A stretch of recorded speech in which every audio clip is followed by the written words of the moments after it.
Well, would you look at that? We got some casting news. We've got some production updates for a Star Wars movie. What year is this? Oh my God! Because we know for sure, right? Because I'm pretty sure principal photography for Mandalorian and Grogu. Oh boy, who's looking forward to that one? Absolutely nobody, with a side of absolutely a no one. But something that is theoretically different. Okay, and at this point in time, Star Wars just kind of has to grasp its straws in order to get a little bit of relevance out there. So yeah, for as much as, Star Wars Starfighter, the movie that is I guess, and the way that everything's going, it is going to serve as the 50th anniversary movie. You would think, right? Like, if the brand was actually healthy, you would be culminating with the third entry in the sequel trilogy if all things were properly firing. I would imagine, right? Like back in 2012 when Disney bought Lucasfilm and they already started, the pre-production, they started, knocking around ideas for the sequel trilogy.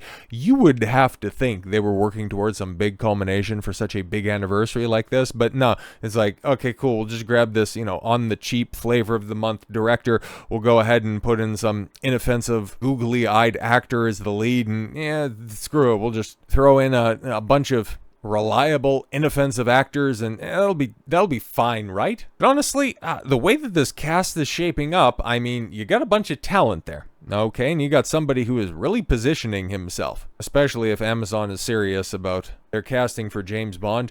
That could really usurp Pedro Pascal as, oh my God, this guy is in everything. But Amy Adams, Pierre joined the cast of Star Wars Starfighter, and on Thursday, there was a lot of news coming out of this. It could have happened on Wednesday, but I was very busy, but I seen it all on Thursday, so, pardon me for a second. But as production begins and drops first look at Ryan Gosling's character. All right, well, what do we got here? Star Wars Starfighter has jumped into light speed. Go to hell. Director Shawn Levy and star Ryan Gosling have begun production in the UK on Lucasfilm's next entry in the space saga as Amy Adams, Aaron Pierre, Jon Stewart over there for, the Green Lantern show that's going to be kicking off, Flynn Gray from Wednesday, Simon Bird, the In-Betweeners, Jameel Westman, and Daniel Ingus, and also a couple of other people. Other names have been added to this as well, alongside the other ones that we've known beforehand, joining Matt Smith, which is like, you've already got me intrigued by that one. I'm not excited for this movie because, well, the name alone just was like, ooh, Starfighter, great. Oh, and it's going to be an uncle.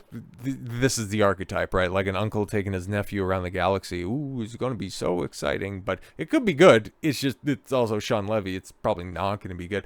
But Matt Smith, is he going to be the antagonist? Because that could be really cool. There's obviously a mea culpa for some of the early treatments for Rise of Skywalker, or the capstone to the sequel trilogy, but I digress. And Mia Goth on the film, which is written by Jonathan Troper, The Adam Project. These are a lot of names that I've never fucking heard of in my life. Levy is producing with Lucasfilm as president Kathleen Kennedy. She's not going anywhere.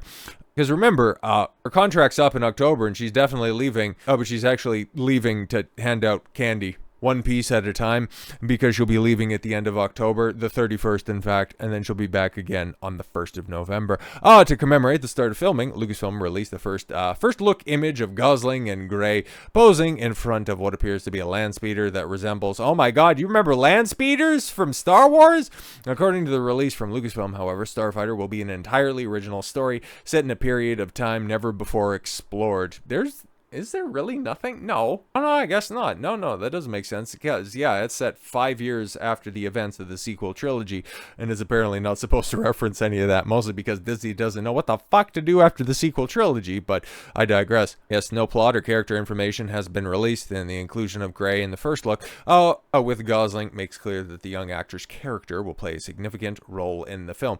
Yeah, I don't know, maybe am I making this stuff up? Okay, so Ryan Gosling with, like, goofy long hair is, oh, that's interesting. Okay. But yeah, that's fine, I guess. It's probably going to be some fucking desert planet. Is it going to be Tatooine? Is it going to be Jakku? Oh my God. I remember all of those names. Yes, I feel a profound sense of excitement and honor as we begin production on Starfighter, Levy said in the announcement. From the day Kathy Kennedy, oh, see, we're on first name basis, guys, called me up, inviting me to develop an original adventure in this incredible Star Wars galaxy. This experience has been a dream come true. Yes, mostly because, well, for Kathy as well, because this was the first time that she called up a director with some level of name recognition wasn't like, yeah, no, I could work on a Star Wars project, but I'm busy doing like 3 other things, a commercial and a music video. But yeah, don't call me, I'll call you when I get around to it. I might get some free time on my hands. But no, I guess you keep your prices low, which is the reason why, this is something that's actually going in production. This is something that is moving ahead. It's like Pedro Pascal getting all of these opportunities. He keeps his costs low, hence why this entire year has been the year of Pedro. And well, are we better off because of it? I don't think so. But yeah, Starfighter is set to premiere on May 28th, 2027. Will come out a year after, May 2026's release of The Mandalorian and Grogu, which will be the first Star Wars movie to hit the big screen since 2019. But yeah, as for the rest of the cast, okay, because you got some other names in here as well that were released, I think, on Thursdays. Like I said, when I first seen it, Simon Bird, I mean, he's kind of got the face where you would think, like, if there's going to be a robot companion, I would say it's probably going to be that guy, Daniel Ings, or I'm sure he'll probably be kind of the spastic, emotional sidekick to Matt Smith if he's going to be the villain, or now maybe you'll have more stoic performance from Matt Smith. He'll be the sympathetic villain, but Mia Goth is ultimately, she's going to be the one in charge of whatever we're calling the Empire this time around. The First Order, the Final Order, the Second Order, the Side Order, who the fuck knows at this point in time. But yeah, it's a reasonably talented cast. It's a reasonably big name cast, and also, okay, just bringing in another pretty big actor. Okay, Eva Mendes has reportedly been cast as Shawn Levy's Starfighter. She will play Ryan Gosling's life, so art imitating life, rather. Which this is one of my favorite stories. It's like, okay, yeah, Eva Mendes, if you remember back in the early 2000s, but she's been very much out of the limelight for the past like 10 years at this point in time. But she was somebody who had like a very, very high opinion of herself. Let's go ahead and say that. And she was very happy with just, traipsing around, going from, opportunity to opportunity. You pick up what I'm putting down. But when she met Ryan Gosling, he was like, yeah, I never thought that I was going to have kids until I met Gosling. And you know what? Then I thought, no, I don't want to just have kids. I want to have his kids. Fucking based. Ladies and gentlemen, but specifically the gentlemen that are out there. But ladies, make yourself somebody desirable enough to catch the attention of such a high status man. But for the guys that are out there, yeah, those are the types of chicks you want. The ones that want you because you're that guy. Don't go around, fucking trying to placate yourself or box. You just look pathetic. You want something that's going to stand the test of time? Yeah, have this dynamic. It's perfect. But all this stuff about Starfighter, okay, and just, you got production images, you got all of this casting news. It's not just, oh yeah, this person's in talks, and this guy's set to write, set to direct, set to produce, whatever in hell. Other lingo has been going around recently with a bunch of these other, specifically Star Wars projects. This right here, no, it's concrete stuff. No rumors, just simply actions. And well, you do like to see it, because every recovery, every revival starts with the first step. But to just simply, like, okay, going back to what Variety was saying about this is a unexplored period of time in entirely original stories, and a period of time never before explored in Star Wars. And well, there's another project that has been out there in the ether that kind of got confirmed in a similar way that Starfighter did, at the beginning of this year, back in April. It's Star Wars Celebration. Shawn Levy and Ryan Gosling were just brought out on stage, and oh my god, the big banner and the release date and all of this stuff came out for it. But cast your mind back a couple of years at this point in time, actually, the last Star Wars Celebration, 2023, and there was another project that was announced when the director and the main star were brought out on stage by Kathleen Kennedy. And well, ladies and gentlemen, Star Wars Starfighter cast grows, film races ahead while the Rey movie stalls. Oh, right, there's a Rey movie that's out there, huh? And that one was announced, how long ago? In comparison to Starfighter? Which one came first? Anyways, so to contrast that with the Rey-focused New Jedi Order project, which is supposed to explore the time frame after the events of the sequel trilogy, announced the Star Wars Celebration 2023. Daisy Ridley was brought on stage to loud cheers as Kathleen Kennedy, Kathy, if you know, touted the return of Rey, who Rey who? To rebuild the Jedi Order.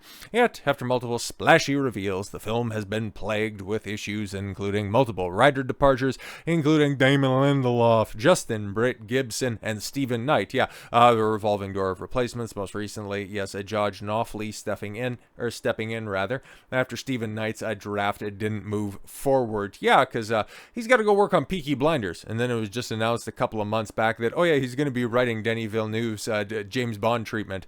It's interesting. He found time for that, but he couldn't find time for Star Wars. Okay, it's kind of like how Shawn Levy comes in and he can do the Starfighter movie, but that James Mangold project, or even the Taika Waititi, which is wild because that guy's definitely in director's jail after Thor: Love and Thunder, can't get those projects off the ground quickly, huh? Oh yeah, okay. Missed production start dates with early 2025 ones floated as a kickoff, but no progress reported since. By summer of 2025, insiders described the Rey project as paused, with no cameras rolling and no updates at Star Wars Celebration this year. Yeah, I don't even think the name Rey was even uttered once. It was a whole bunch of Maul Shadow Lord. I love the cartoon with the things that I know. And Ahsoka season 2, just clap as well, but also have a gay cowboy hat and an affinity for dogs to just go ahead and differentiate the slop. But yeah, Starfighter moving forward, it'll be interesting to pay attention to this when it moves forward, because I don't think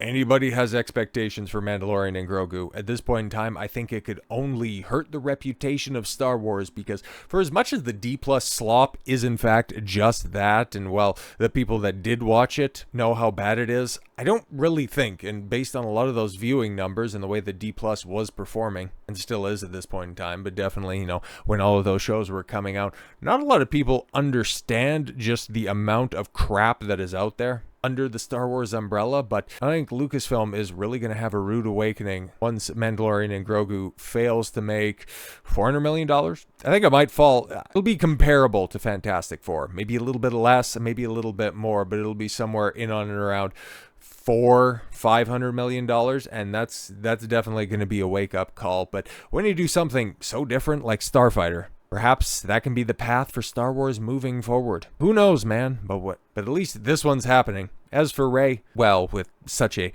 venerated character, you need to have all of that additional time and the right people in place. That's why that one's taken so long. It has obviously nothing to do with nobody giving a flying fuck about the continuation of Rey's story. No, of course not. The Force is female after all. So with all that said, thank you all very much for the gift of your time. I've been Don Consuelo. I want you to follow your gut and get after it. Take care, everyone.